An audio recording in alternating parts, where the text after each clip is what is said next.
बहुत सारे सवाल खड़े करती है पूरे सिस्टम पर, सरकार पर, हमारी खुफिया एजेंसी पर और जासूसी दुनिया पर भी।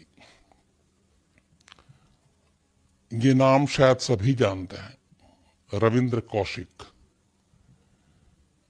और इस नाम को एक और जो अभी हाल में ज्यादा सुर्खियां मिली थी, वो तब जब कुछ साल पहले सलमान खान की फिल्म आई थी एक था टाइगर।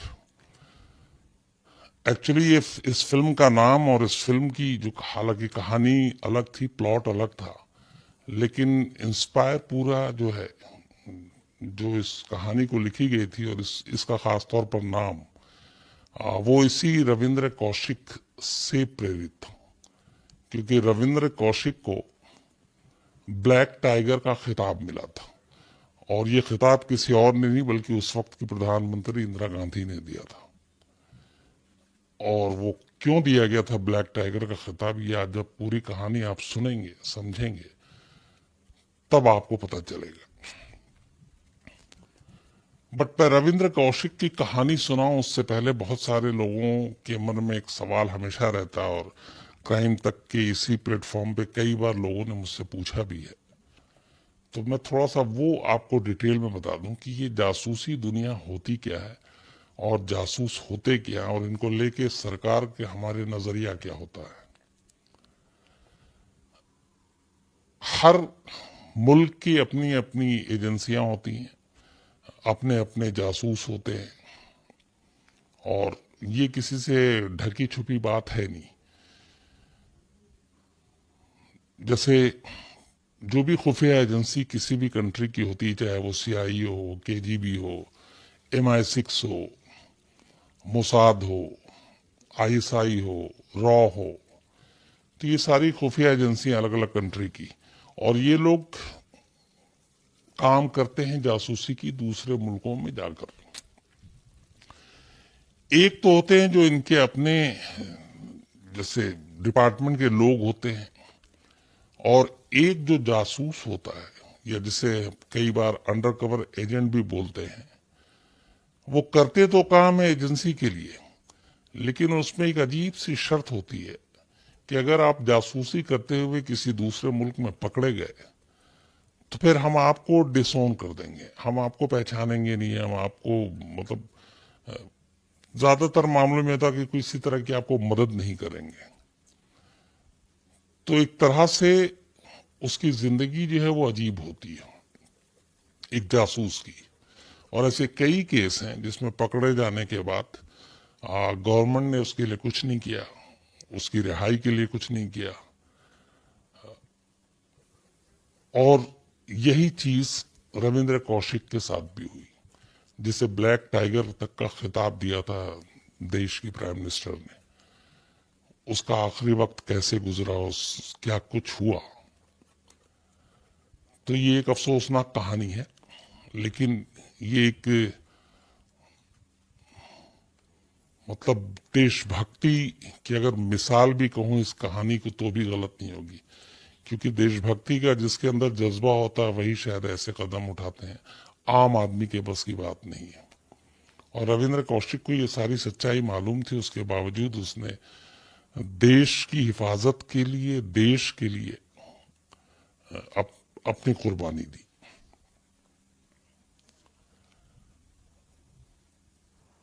रविंद्र कौशिक राजस्थान के श्रीगंगानगर इलाके का रहने वाला एक शख्स। बचपन से उसे थिएटर का बड़ा शौक था, एक्टिंग का बड़ा शौक था। जैसे जैसे बड़ा हुआ, फादर उसके एयरफोर्स में थे, घर में 4 भाई बहन, जिसमें वो दूसरे नंबर पर सबसे बड़ी बहन थी एक। और वो श्रीगंगानगर के ही कॉलेज से उसने फिर बीकॉम किया, और कॉलेज जाते जाते तब तक वो बहुत सारे थिएटर करता था, थिएटर का शौक था। और रविंद्र कौशिक की शक्ल जो है वो काफी स्मार्ट, और उस वक्त लोग कहते थे कि विनोद खन्ना है, वो विनोद खन्ना से शक्ल बहुत मिलती थी। तो थिएटर का ही शौक था, और थिएटर ही वो किया करता था। लेकिन थिएटर में भी ज्यादातर जो रोल जो प्ले करता था, वो देशभक्ति के, कभी फौजी जवान के, कभी सिपाही के, इस तरह के रोल ज्यादा पसंद थे। तो देशभक्ति का जज्बा भी था घर में भी, एक चूंकि फादर एयरफोर्स में, तो सोच समझ कुछ वैसी ही थी, तो वो भी कुछ करना चाहता था देश के लिए, शुरू से ही उसके अंदर ये मिजाज था।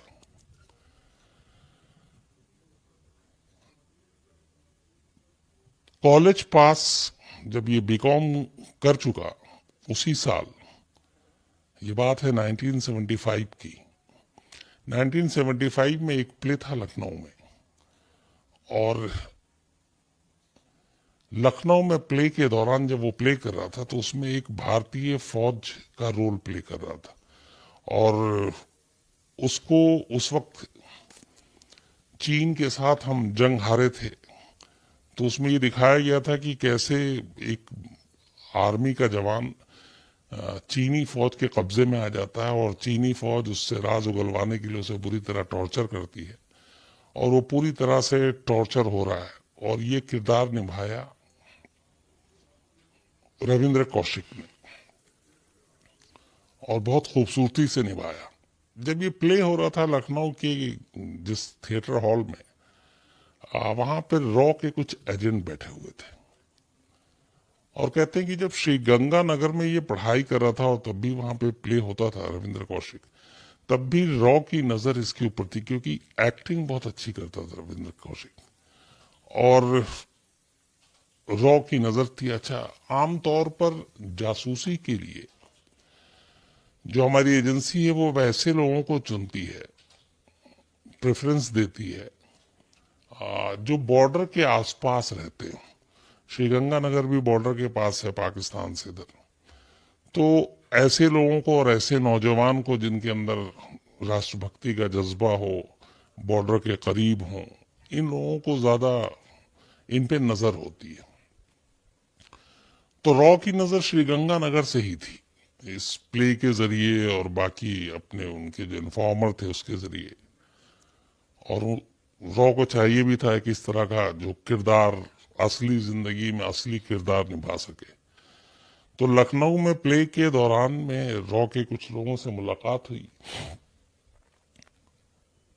पहली बार वो रविंद्र कौशिक के सामने, और उन्होंने कहा कि तुमने बहुत ही जबरदस्त एक्टिंग की है, लेकिन ये थिएटर में, प्ले में इस तरह की जो तुम एक्टिंग कर रहे हो, अगर तुम्हारे अंदर सच में कुछ देश के लेकर गुजरने का जज्बा है तो तुम दिल्ली में आकर मिलो, तुम्हारे लिए हमारे पास एक काम है।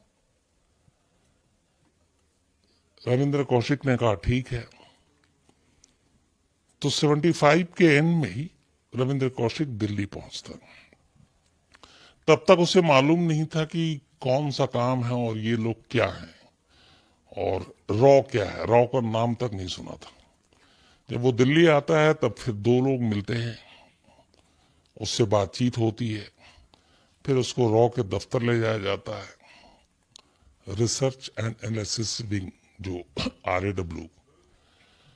पहली बार उसे तब पता चलता है कि हमारे जो देश की एक खुफिया एजेंसी है उसका नाम रॉ है, और रॉ के अफसर उसको पहले पूरी दुनिया में अलग अलग जो जासूसों ने कारनामे किए थे हमारे, उनके किस्से कहानियां सुनाते हैं, जिससे वो बड़ा प्रभावित होता है।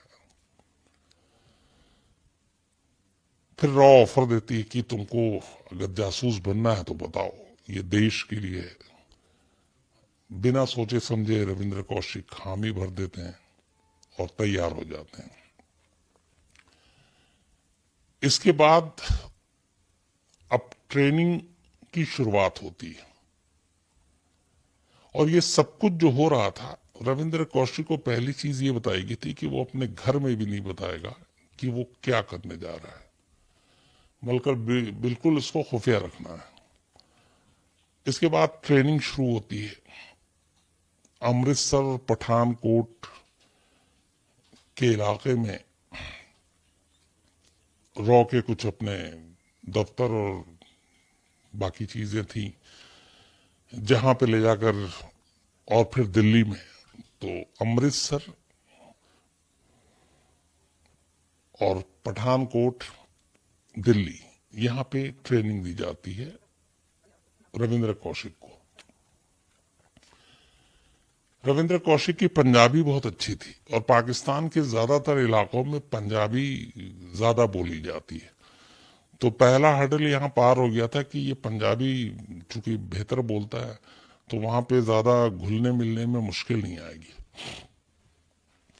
लेकिन दिक्कत ये थी कि पाकिस्तान में जाकर रहना है एक अंडरकवर एजेंट के तौर पर, तो फिर उर्दू आनी चाहिए, लिखना भी, पढ़ना भी, बोलना भी, और वहां रहना है तो आपको फिर नाम पहचान सब कुछ बदलना होगा। तो फिर बाकायदा रविंद्र कौशिक को उर्दू की तालीम दी जाती है, अरबी, कुरान शरीफ ये सब पढ़ाया जाता है, नमाज कैसे पढ़ते हैं, नमाज में क्या पढ़ते हैं ये सिखाया जाता है। तो पहले चरण में, पहले फेज में ये बेसिक ट्रेनिंग दी जाती है कि एक पाकिस्तान में आम मुसलमान कैसे बोलता है, कैसे रहता है, कैसे खाता है, कैसे उठता बैठता है, कैसे नमाज पढ़ता है, कैसे कुरान शरीफ पढ़ता है, सलाम दुआ कैसे होता है, ये सारी बेसिक छोटी छोटी जानकारी। तो बाकायदा ये अरबी और कुरान और नमाज इन सब की तालीम जो है वो रॉ की तरफ से मौलाना के जरिए दिलाई जाती है। इसी के साथ साथ दूसरे फेज में फिर उसे पाकिस्तान के नक्शे के बारे में जानकारी दी जाती है कि पाकिस्तान के शहर कौन कौन से हैं, वहां की जुबान कौन कौन सी है, वहां के नेता कौन कौन से हैं। तो बेसिक एक हिस्ट्री वो पाकिस्तान के बारे में बताया जाता है। देन इसके बाद जासूसी की जो बेसिक चीजें होती हैं, वो स्पाई, वो सिखाया जाता है। साथ में हथियार कौन कौन से कैसे होते हैं, हथियार की ट्रेनिंग दी जाती है। और आखिर में जो सबसे बड़ी चीज थी वो ये थी कि चूंकि रॉ ये मानकर चल रही थी कि रविंद्र कौशिक को पाकिस्तान में जाकर लंबे वक्त तक रहना है, और जो अंडर कवर एजेंट होते हैं एक तरह से, आप कई फिल्मों में भी आपने देखा होगा, एक स्लीपर सेल भी हम लोग कहते हैं। स्लीपर सेल का मतलब ये होता है वो कहीं पे आप उसको किसी शहर में या किसी मुल्क में भेज दो और वो वहां आम लोगों के बीच में घुल मिल के रहेगा, उन्हीं जैसा रहेगा, आम वो नौकरी भी करेगा, शादी भी करेगा, उसके बच्चे भी होंगे, और जब उसकी जरूरत होगी तब वो सपोर्ट करेगा, मदद करेगा, इन्फॉर्मेशन देगा। ये स्लीपर सेल का काम होता है। तो स्लीपर सेल जैसा ही मामला अपने अंडरकवर एजेंट का भी होता है। तो एक तो शॉर्ट टर्म होता है कि आपको किसी मिशन पे भेजा गया जासूसी के लिए, मिशन कंप्लीट, आप वापस आ गए। एक होता है लॉन्ग टर्म परमानेंट, आप स्पाई, आपको इस मुल्क, एक मुल्क में भेज दिया गया, अब आपको वहीं रहना है और वहां रहकर आपको सारी इंफॉर्मेशन शेयर करनी है। तो रविंद्र कौशिक की अदाकारी की महारत को देखते हुए ये तय किया गया कि इसे लॉन्ग टर्म के लिए पाकिस्तान में रहना है, और इसीलिए बाकायदा उसकी एक नई पहचान बनाई गई। उसे तमाम एक मुस्लिम रीति रिवाज, मुस्लिम रहन सहन क्या होता है, ये सारी ट्रेनिंग देने के बाद कंप्लीट हो गया। तो एक सिर्फ आखिरी चीज बची थी और कोई रिस्क नहीं लिया सकता था। तो यहां तक कि फिर रविंद्र कौशिक का खतना भी किया जाता है ताकि वो पूरी तरह से मुसलमान साबित हो। जब ये पूरी ट्रेनिंग पूरी हो जाती है उसके बाद रविंद्र कौशिक को 6-7 अलग अलग पहले मुल्कों में ट्रायल के तौर पे भेजा जाता है और बहुत छोटे मोटे असाइनमेंट दिए जाते हैं। वो सारे असाइनमेंट को कामयाबी के साथ पूरा करता है। इस 6-7 कंट्री में भेजने के दौरान उसको पाकिस्तान भी भेजा जाता है, तो पाकिस्तान में भी कामयाब हो जाता है। और जो ऐसी जगहों पे भेजा जाता है उसमें 2-3 चीजें थी। एक तो असाइनमेंट दिया गया, दूसरा आप अपना नेटवर्क बनाते हैं, आपकी जो खबरी हैं उनको पहचानते हैं और अपने लिए सोर्सेस तलाशते हैं। तो ये बेसिक काम जासूसी में होता है।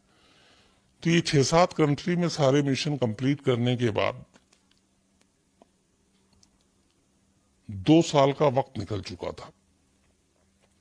1975 में से ट्रेनिंग शुरू हुई, उसके बाद 6-7 मुल्क भेजा गया।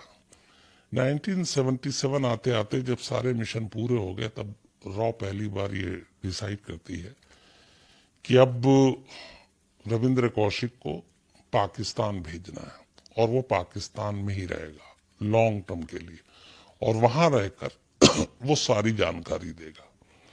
अब पाकिस्तान में क्यों और रविंद्र कौशिक को ही क्यों, इसकी 2 वजह थी। 65 और 71 की जंग पाकिस्तान के साथ हमारी हो चुकी थी। 71 में बांग्लादेश को बना दिया, पाकिस्तान की हालत खराब, वो गुस्से में बदला भी लेना चाहता था। तो इन 2 जंगों के बाद हर मुल्क ये काम करती है, हमने भी यही किया कि अगर अगली बार फिर पाकिस्तान जंग के लिए तैयार हो, जंग छेड़ दे, तो हमें उनकी इस्टेब्लिशमेंट, खासतौर पर डिफेंस, फौज, इन सारी चीजों के बारे में जानकारी होनी चाहिए। तो अगर हम वहां अपने लोगों को कहीं फिट कर दें तो बहुत सारी जानकारी मिल सकती है। तो इसी सोच के तहत रविंद्र कौशिक को पाकिस्तान भेजने का फैसला किया गया था 65 और 71 की जंग के बाद। तो 75 में ट्रेनिंग शुरू होती है, 77 तक सारा काम हो जाता है। 77 के बाद पाकिस्तान रविंद्र कौशिक को भेजा जाता है एक नए नाम, नई पहचान के साथ। उस वक्त जब भेजा गया था, तब ये कह रहे थे कि चूंकि अब रविंद्र कौशिक जैसे ही पाकिस्तान में अब जाएगा 1977 में, तो वो रविंद्र कौशिक नहीं रहेगा और वो हिंदू भी नहीं रहेगा। फिर उसको अपने आप को पूरी तरह से एक मुसलमान दिखाना है, उसी मजहब में ढलना है ताकि किसी को शक ना हो। तो इसलिए उसका नया नाम, जब वो पाकिस्तान उतरता है, तो उससे पहले रॉ यहां से उसके लिए नई आईडी कार्ड, पाकिस्तान के राशन कार्ड, सब कुछ तैयार था, और एजेंसी ये सब चीजें बड़ी आसानी से कर लेती हैं। तो अब रविंद्र कौशिक जब पाकिस्तान की सरजमीन पर कदम रखता है, तब वो रविंद्र कौशिक उसी दिन से उसकी सारी पहचान वो एक तरह से हिंदुस्तान में ही दफन करके चला गया।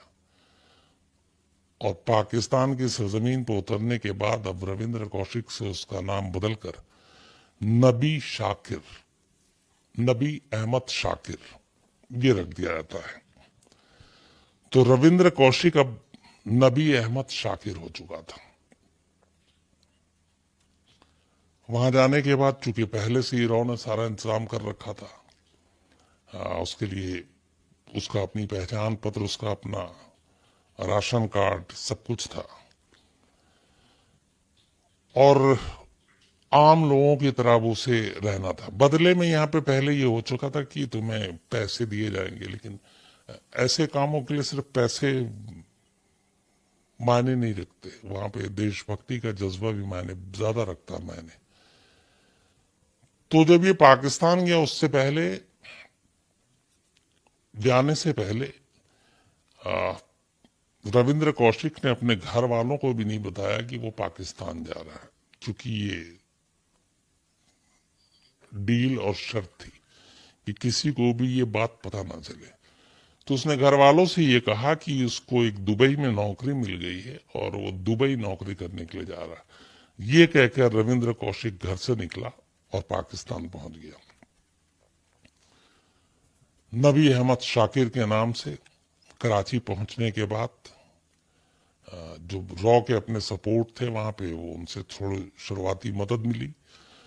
उसके बाद वो अब वहां पे आम पाकिस्तानियों के बीच घुल मिलकर आम पाकिस्तानी बन जाता है, और अब यहां से उसकी जासूसी की दुनिया के सफर की शुरुआत होती है।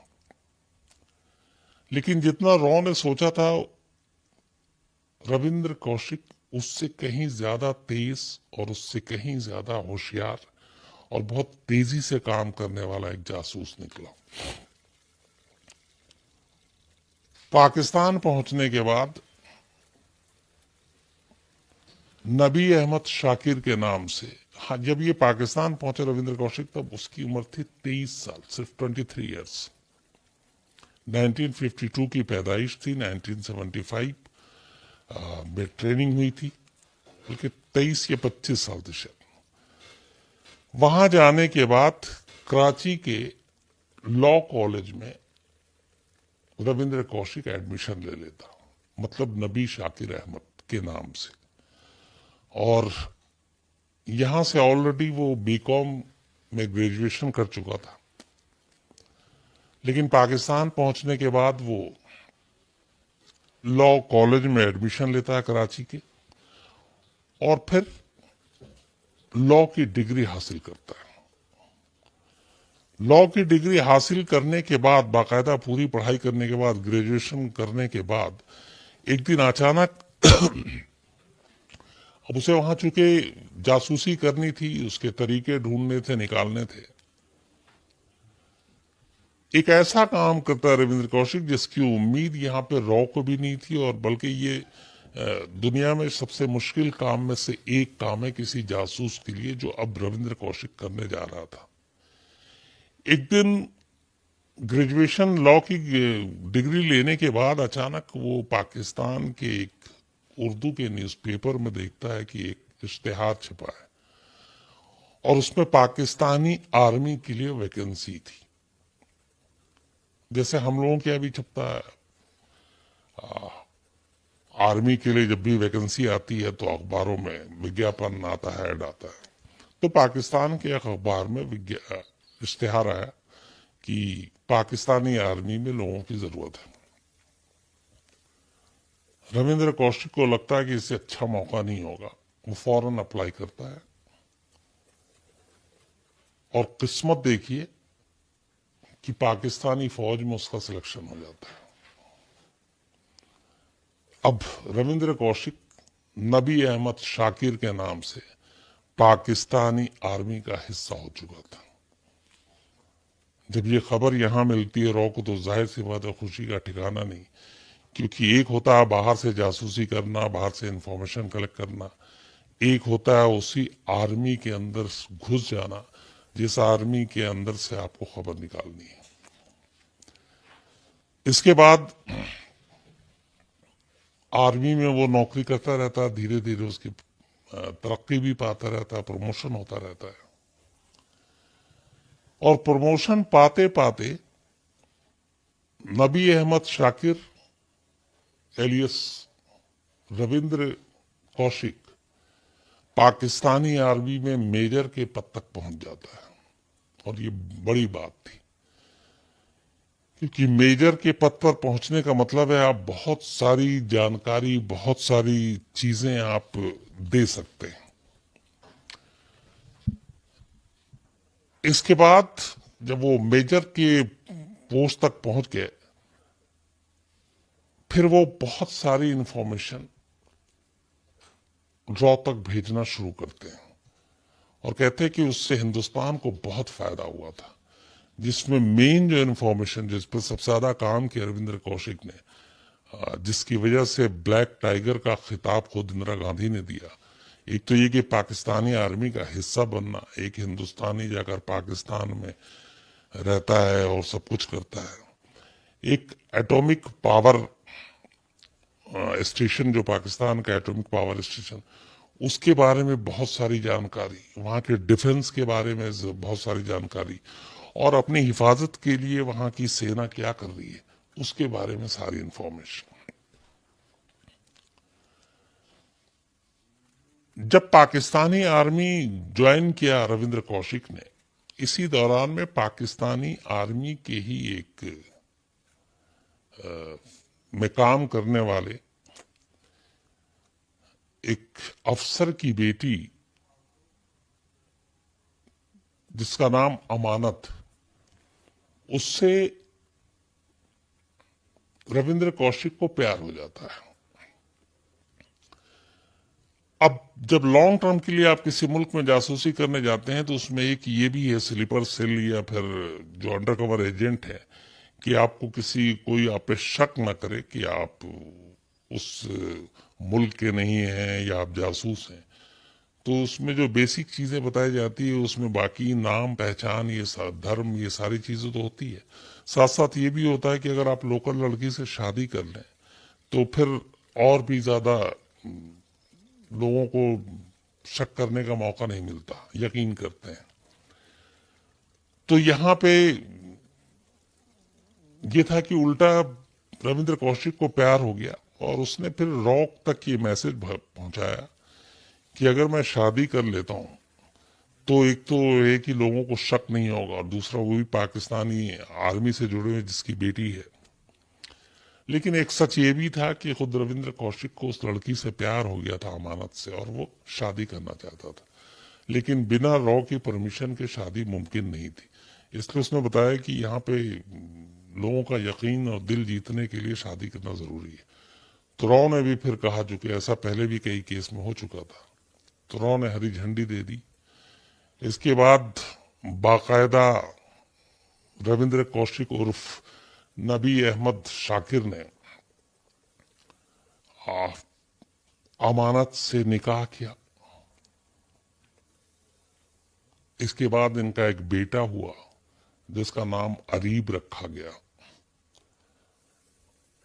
और बीवी तक को पता नहीं था, मतलब अमानत तक को, कि रविंद्र का ये जो नबी अहमद शाकिर है इसका असली नाम रविंद्र कौशिक है, ये हिंदुस्तानी है। जब उसने अपने घर तक नहीं बताया तो फिर वो कैसे बताता, तो बताया नहीं। इसी बीच में करीब 4-5 साल गुजर गए। पहली बार अब यहां पे इस घर में घर वाले परेशान थे। दुबई में बेटा बता कर गया नौकरी करने के लिए, लेकिन आ नहीं रहा मिलने के लिए। बीच बीच में खत जरूर आता था। 1981 में श्रीगंगानगर में रविंद्र कौशिक के छोटे भाई की शादी थी और उसे ये बात पता थी और वो उस भाई से बहुत प्यार करता था और वो चाहता था कि उस शादी में शामिल हो। तो रॉ से बात की, फिर रॉ ने इंतजाम किया। आप चूंकि एक तो आप पाकिस्तानी आर्मी में हो और आप हिंदुस्तान आते हो शादी करने के लिए, तो जिस तरीके से हमारी जासूस वहां होते हैं उनके भी यहाँ होते हैं, तो इसमें रिस्क बहुत था कि अगर वो आता है और यहाँ पे शादी में शामिल होता है और कहीं ये बात लीक हो गई तो उसके लिए बहुत बड़ा काफी मत्थापच्ची होती है, फिर प्लानिंग की जाती है। तो कहते हैं कि रविंद्र कौशिक उम्रा करने के नाम पे सऊदी अरब जाता है, फिर वहां से दुबई, और दुबई के रास्ते फिर अपनी रॉ जो है उसको चोरी छुपे हिंदुस्तान लेकर आती है। और पाकिस्तान में ये किसी को पता नहीं कि वो हिंदुस्तान जा रहा है। पाकिस्तान में जो छुट्टी ली आर्मी से और वो सारा ये था कि उमरा और दुबई जा रहे हैं। तो 81 में श्री गंगानगर आता है पहली बार रविंद्र कौशिक। आने के बाद भाई की शादी अटेंड करता है। अब घर वाले रविंद्र कौशिक के ऊपर प्रेशर डाल रहे थे कि तुम भी शादी कर लो, तुम बड़े हो। आखिर में रविंद्र कौशिक अपने फादर से ये बता देता है कि उसने शादी कर ली है, बट वो आधा सच बताता है। वो ये कहता है कि उसने दुबई में एक लड़की है बहुत ही मिडिल क्लास फैमिली की, उससे शादी की है, और साथ में ये भी बताता है कि उसको अब एक बच्चा भी होने वाला। तब तक ये अरीब जो है वो पैदा नहीं हुआ था, मां प्रेग्नेंट थी। तो घर वालों को बड़ा सदमा लगता है कि एक तो बेटे ने बिना बताए भी शादी कर ली, फिर ये और भी पता चलता है कि ये बच्चा भी होने वाला है। खैर, खास तौर पर फादर को, लेकिन फिर भी वो लोग किसी तरह मान जाते हैं। शादी खत्म होती है, उसके बाद 1981 में ही रविंद्र कौशिक अपने घर से विदा लेता है कि वापस दुबई जा रहे हैं। उसके बाद वो वहां से निकल देता है और फिर पाकिस्तान पहुंच जाता है उसी रूट से वाया सऊदी और दुबई। पता नहीं चलता किसी को कि वो हिंदुस्तान आया था। 81 में उस शादी को अटेंड करने के बाद उस फैमिली से, अपने घर वालों से रविंद्र कौशिक की वो आखिरी मुलाकात थी। इसके बाद रविंद्र कौशिक की कभी अपने घर वालों से मुलाकात नहीं हुई। पाकिस्तान जाने के बाद वो अपनी जासूसी के काम में लग जाता है। जितनी इंफॉर्मेशन है वो सारा भेजता रहता है। उसके काम से राव बहुत खुश। उसके बहुत सारे इंफॉर्मेशन बहुत काम की। बल्कि कहते हैं कि उस रविंद्र कौशिक की कई ऐसी जानकारियां थी जिसकी वजह से हमारे कई जवानों की जान बची है। क्योंकि उनके पास इंफॉर्मेशन कुछ और थी, वो कहीं और जा रहे थे मिशन पे, और एंड टाइम पे इंफॉर्मेशन आई, वो बड़ा कारगर साबित हुआ। तो ये सारी चीजें थी जिससे रविंद्र कौशिक का एक तो दबदबा बढ़ा, रॉ खुश थी बहुत। और पाकिस्तानी आर्मी में जिस तरीके से वो मेजर था, उसके बाद ये था कि और ऊंचे पद पे जाएगा। और बड़ा मतलब एक पूरा प्लेटफॉर्म सज चुका था जिसमें बहुत इंपॉर्टेंट जानकारी आने वाले दिनों में भी मिल सकती थी। लेकिन ये सिलसिला चलता, कभी एक अजीब सी चीज होती है। 1983 तक रविंद्र कौशिक सारे इंफॉर्मेशन देता रहा और कभी किसी को शक तक नहीं हुआ पाकिस्तानी, जबकि पाकिस्तानी आर्मी में भी अपने लोगों की भी जासूसी की जाती है, उन पर नजर रखी जाती है। और जिस तरीके का काम था, जिस तरीके के इंफॉर्मेशन, डॉक्यूमेंट्स, दस्तावेज, सीक्रेट, वो सारी वहां से लेना, भेजना। लेकिन कभी भी अपने पूरे करियर में रविंद्र कौशिक एक बार भी पकड़ा नहीं गया, न किसी को शक हुआ। लेकिन 83 में किसी और की गलती की वजह से रविंद्र कौशिक का भांडा फूट जाता है। होता यह है कि रॉ एक और एजेंट को, जो पंजाब का रहने वाला था, उसे पाकिस्तान भेजती। उसका भी नाम और पहचान सब बदला हुआ था। उसका नाम रखा गया था इनायत मसीह। ये पंजाब का रहने वाला था और रॉ का एजेंट, और ये शॉर्ट टर्म पे एक मिशन पे भेजा गया था। तो इनायत मसीह को 1983 में अप्रैल का महीना था। इसे बताया गया कि हमारा वहां पे हमारे एक एजेंट हैं जो पाकिस्तानी आर्मी में है और उनका नाम नबी अहमद शाकिर है। तो उन तक एक डॉक्यूमेंट्स पहुंचाना था और कुछ मैसेज देना था। तो इनायत मसीह को इस डॉक्यूमेंट्स, कागजात के साथ पाकिस्तान भेजा गया। कराची में इनकी मुलाकात होनी थी नबी अहमद शाकिर से। लेकिन बदकिस्मती से इनायत मसीह जब पाकिस्तान बॉर्डर पार करता है तो बॉर्डर के पास ही उसे पाकिस्तानी आर्मी गिरफ्तार कर लेती है। उसके बाद टॉर्चर किया जाता है। टॉर्चर करने के बाद इनायत मसीह टूट जाता है और वो सच बता देता है कि वो पूछा जाता है यहाँ क्यों आए, किससे मिलने। तब उसने पहली बार बताया पाकिस्तानी आर्मी को कि मुझे कराची में अपने एक एजेंट से मिलना है। उस एजेंट का नाम नबी अहमद शाकिर है और वो पाकिस्तानी आर्मी में है। ये सुनकर पाकिस्तानी सेना के पांव तले से जमीन खिसक जाती है कि हमारी ही आर्मी में एक बंदा है जो इंडिया का जासूस है। और तो और इनायत मसीह असली नाम भी बता देता है कि नबी अहमद शाकिर नहीं, उसका असली नाम रविंद्र कौशिक है। इस जानकारी के बाद पाकिस्तानी सेना एक चाल चलती है।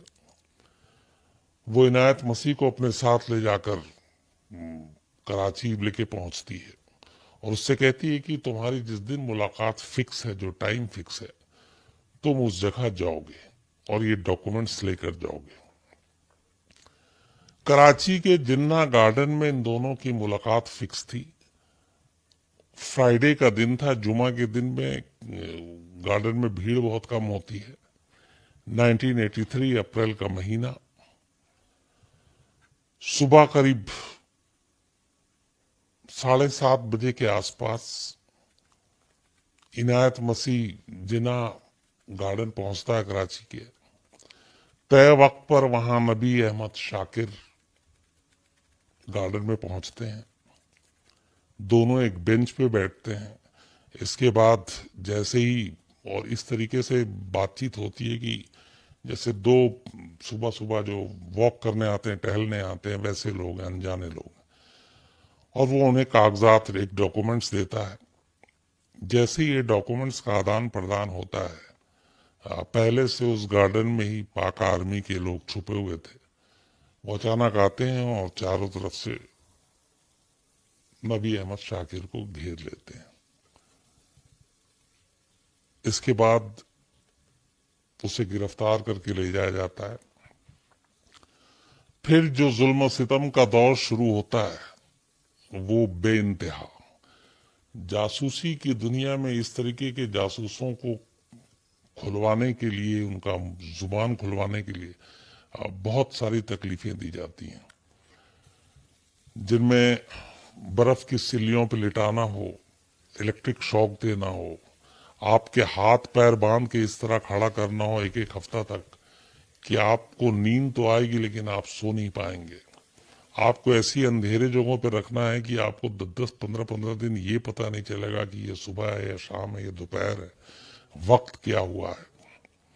भूखा रखना, प्यासे रखना, अजीब अजीब तरीके से टॉर्चर करना, ये सब कुछ किया गया नबी अहमद शाकिर उर्फ रविंद्र कौशिक। बल्कि अब नबी अहमद शाकिर का यहां से किरदार खत्म हो जाता है क्योंकि रविंद्र कौशिक की असलियत सामने आ चुकी थी। इस बीच जो अमानत पाकिस्तानी फौज की जो बेटी जिसके साथ शादी की, उसे भी पता चलता और पहली बार उसे पता चलता है कि जिसको वो अपना शौहर मानती है वो दरअसल एक हिंदुस्तानी है और वो भी एक हिंदू है। वो एक ही बार जेल में मिलने के लिए आती है सियालकोट के, अमानत, अपने बेटे को लेकर अरीब को। और उसके बाद, उस मुलाकात के बाद दोबारा जब तक रविंद्र कौशिक जिंदा पाकिस्तान की जेल में रहे, कभी दोबारा मिलने नहीं आई। और रविंद्र कौशिक ने अपने खत में लिखा भी था कि मेरी वजह से उसकी जिंदगी जो है वो हराम हो गई। और ये भी था कि जब ये पता चला कि ये रविंद्र कौशिक है और ये उसकी बीवी है, तो जाहिर सी बात है उस फैमिली के ऊपर भी जुल्म ढाए गए। तो रविंद्र कौशिक के लिए उसकी बीवी और बच्चों को भी, बेटे को भी पाकिस्तानी आर्मी ने काफी टॉर्चर किया था। इसके बाद खैर जुल्म सितम चलता रहा, लेकिन रविंद्र कौशिक से लगातार यही पूछताछ हो रही थी कि उसने क्या क्या इन्फॉर्मेशन लीक की है, क्या क्या अब तक भेजा है। लेकिन वो इतना जीदार, इतना बहादुर, और उसे यही लग रहा था कि बस वो देश के लिए कर रहा है। उसने कभी अपनी जुबान नहीं खोली। सारे जुल्म से है, सारे उसने टॉर्चर से है, लेकिन कभी जिस तरीके से इनायत मसीह टूट गया फौरन और उसने इस रविंद्र कौशिक की सच्चाई बता दी। अगर इनायत मसीह ना जाता तो शायद रविंद्र कौशिक, पता नहीं, कभी पकड़ा नहीं गया और शायद आगे भी न पकड़ा जाता। लेकिन एक जासूस की गलती की वजह से दूसरा जासूस पकड़ा गया, लेकिन रविंद्र कौशिक ने अपनी कसम नहीं तोड़ी। उसने कभी भी अपनी जुबान से कुछ सच बोला नहीं, बेशक मार खाता रहा। इसके बाद उसे सियालकोट, कभी कोट लखपत राय जेल, कभी मियाँ वाली जेल, इन सब जगहों पे अलग अलग वक्त में रखा गया। फिर आर्मी कोर्ट में मुकदमा चला। मुकदमा चलने के बाद उसे फांसी की सजा सुनाई अदालत ने। इस बीच जब ये सब कुछ हो रहा था, तब रविंद्र कौशिक को लगातार ये उम्मीद थी कि भारत सरकार जो है उसे आजाद करा लेगी। उसकी एक वजह और भी है कि अक्सर दो मुल्कों के बीच में होता है कि जब जासूस पकड़े जाते हैं तो जासूसों की अदला बदली भी होती है कि ठीक है, हमारे 3 जासूस मैंने पकड़े हैं, 3 पाकिस्तान ने, तो मैं आपके 3 पाकिस्तानी जासूस को छोड़ा, आप हमारे 3 हिंदुस्तानी को छोड़ दें। तो ऐसा पहले हुआ है, अब भी होता है। तो इस बात की पूरी उम्मीद थी, तो उसने किसी तरह से जेल से भी अपनी महारत दिखाते हुए रविंद्र कौशिक ने खत लिखे भारत सरकार को और अपने घर पे। इधर घर वालों को उसके बाद से, दुबई के बाद से, जो शादी के बाद, या कोई अता पता कुछ था नहीं जब से गिरफ्तारी हुई। एक दिन अचानक इनलैंड लेटर तब हुआ करता था, वो नारंगी ब्लू कलर का, वो खत आता है घर पे श्रीगंगानगर में।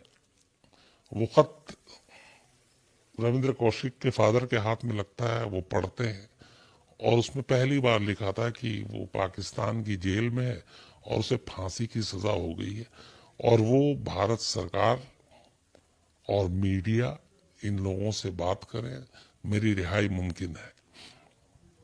लेकिन ये खत पढ़ने के बाद ही रविंद्र कौशिक के फादर की डेथ हो जाती है और ये बात घर में किसी और को पता ही नहीं चलती है, न उनकी वाइफ को, न बहनों को, न भाई को। और वो खत तुड़ा मुड़ा उसी घर में पड़ा हुआ था और खत उर्दू में लिखा गया था और ये उर्दू उस घर में सिर्फ रविंद्र के फादर को आती थी। उनकी मौत के कुछ दिन के बाद अचानक घर के एक मेंबर की नजर उस इनलैंड लेटर पे पड़ती है। वो उठाते हैं, देखते हैं उर्दू में, तो फिर श्रीगंगानगर में ढूंढा जाता है, किसी उर्दू पढ़ने वाले को बुलाया जाता है और वो फिर पूरा खत का मजमून पढ़ता है। तब पता चलता है इन्हें कि रविंद्र कौशिक पाकिस्तान की सियालकोट जेल में है और उसे फांसी की सजा हुई। इसके बाद फैमिली वाले दिल्ली दौड़ते हैं। हाँ, उस खत में ये भी था कि दिल्ली में होम सेक्रेटरी से बात करें। ये लोग आते हैं, होम सेक्रेटरी हर जगह से मिलते हैं, लेकिन गवर्नमेंट जो है, भारत सरकार हमारी, रविंद्र कौशिक की किसी भी तरीके से मदद करने से इनकार कर देती है और अपना पल्ला झाड़ लेती है। वो जो शुरुआत में थी कि जासूस की दुनिया वही है कि जब तक आप काम के हो तब तक काम के हो, आप पकड़े गए तो हमारा आपसे कोई लेना देना नहीं है। ये एक बहुत ही अजीब सी चीज है, लेकिन यही सच है। तो भारत सरकार कोई मदद नहीं करती, धीरे धीरे खत आता रहता है और उस खत में, एक खत में रविंद्र कौशिक ने ये तक लिखा था कि मुझे उम्मीद नहीं थी कि मेरे देशभक्ति का सिला मुझे ये मिलेगा। अगर मैं अमेरिका का एजेंट होता तो मुझे 3 दिन के अंदर अमेरिका छोड़ा कर ले जाता, लेकिन यहाँ पे मैं सालों से पड़ा हूँ, मेरी ही सरकार मेरी कोई सुध नहीं ले रही। शायद मैं उनके किसी काम का नहीं हूं, लेकिन जो मैंने वादा किया था मैं तोड़ूंगा नहीं। मैंने आज तक कभी कोई राज उगले नहीं है, न बताऊंगा, चाहे जान दे दूं। इस बीच में जब सियालकोट जेल में रविंद्र कौशिक बंद थे, तभी 2 और जासूस पकड़ाए थे, एक करामत राही और एक गोपाल दास। जासूसी के इल्जाम में ये भी पकड़े गए थे। तो ये वहां पहुंचते हैं, तब इन्हें पता चलता है रविंद्र कौशिक के बारे में। और रविंद्र कौशिक की तब तक थोड़ी सी हालत खराब होने लगी थी, तबीयत खराब थी, टॉर्चर की वजह से अंधेरे में खाना नहीं मिलना, तो उन्हें टीबी की बीमारी हो गई। हर वक्त सांस फूलना, खांसना। तो कहते हैं कि इस जेल में ही मुलाकात हुई थी और करामत राही वो जासूस है जिसे रिहा कर दिया गया था। बाद में वो हिंदुस्तान लौटे और उन्होंने पूरी रविंद्र कौशिक के आखिरी वक्त की जेल की कहानी भी सुनाई है। तो रविंद्र कौशिक ने बाकायदा कुछ खत भी दिए और अपनी बीवी और बेटे के फोटो भी दिए थे करामत राही को कि अगर वो कभी हिंदुस्तान लौटे तो ये उनके फैमिली को जरूर दें, ताकि अगर कभी बेटा हिंदुस्तान आए तो वो पहचान ले। तो करामत राही तो खैर नसीब वाले थे, हिंदुस्तान लौट आए जासूस अपने। लेकिन 16 साल तक, हाँ, इस बीच में फिर पाकिस्तानी कोर्ट में अपील हुई फांसी के खिलाफ, तो सुप्रीम कोर्ट ने इस फांसी की सजा को उम्र कैद में तब्दील कर दिया और 25 साल की उम्र कैद कर दी थी।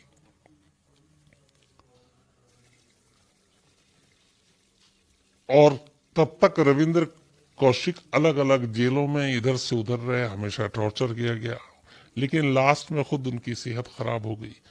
एक खत में उन्होंने अपने घर वालों से कहा था कि मुझे बहुत सांस लेने में प्रॉब्लम आ रही, मुझे टीबी हो गई और पाकिस्तान में टीबी की दवा नहीं है, तो आप दवा अगर भेज दे। घर वालों ने किसी तरह से यहां से दवा भी भिजवाया। पहली बार रविंद्र कौशिक को अपने फैमिली के बारे में भी पाकिस्तान के सियालकोट जेल में तब पता चला जब वहां पे एक रेडियो प्रोग्राम आया करता था पाकिस्तान में, मिट्टी की खुशबू करके ये शो हुआ करता था, और ये शो जो है वो जेल के कैदियों को भी सुनाया जाता था। तो किसी तरीके से रविंद्र कौशिक ने यहाँ पे भी अपनी जासूसी का हुनर दिखाया और उन्होंने ये मैसेज बाहर तक भिजवाया कि एक बार कोई मेरी फैमिली का इस रेडियो के जरिए प्रोग्राम में आए और अपनी जानकारी दे। तो ये फिर तब उस प्रोग्राम के जरिए पता चला था कि रविंद्र के को पहली बार पता चला कि उनके फादर की डेथ हो गई है, फैमिली अब जो है उसकी हालत बिगड़ गई है और पूरी फैमिली श्री गंगानगर से जयपुर शिफ्ट कर गई है। तो ये सारी चीजें पता चली। 16 साल जेल में अलग अलग बिताते बिताते और टीबी की बीमारी की वजह से फिर दिल की बीमारी हो गई। 2001 नवंबर में मुल्तान जेल में रविंद्र कौशिक की मौत हो जाती है। 16 साल तक वो भारत सरकार से लगातार गुजारिश किया, पूरी परिवार कोशिश करती रही सरकार के पास। इस दौरान में अलग अलग सरकारें आई, लेकिन किसी ने भी रविंद्र कौशिक को पाकिस्तान से वापस हिंदुस्तान लाने की कोई ईमानदारी कोशिश की ही नहीं।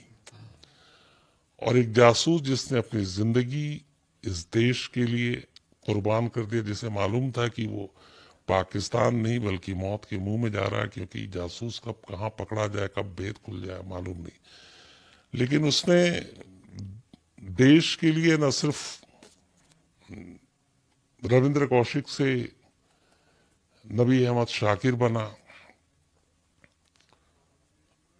और पाकिस्तान में ही जाकर रहा, कभी उसने अपना मुंह नहीं खोला। और जब पकड़ा गया तो उसे उम्मीद थी कि जिस देश के लिए वो कर रहा है वो देश उसके साथ खड़ा होगा, उसे बचाएगा, लेकिन उससे किसी ने बचाया नहीं।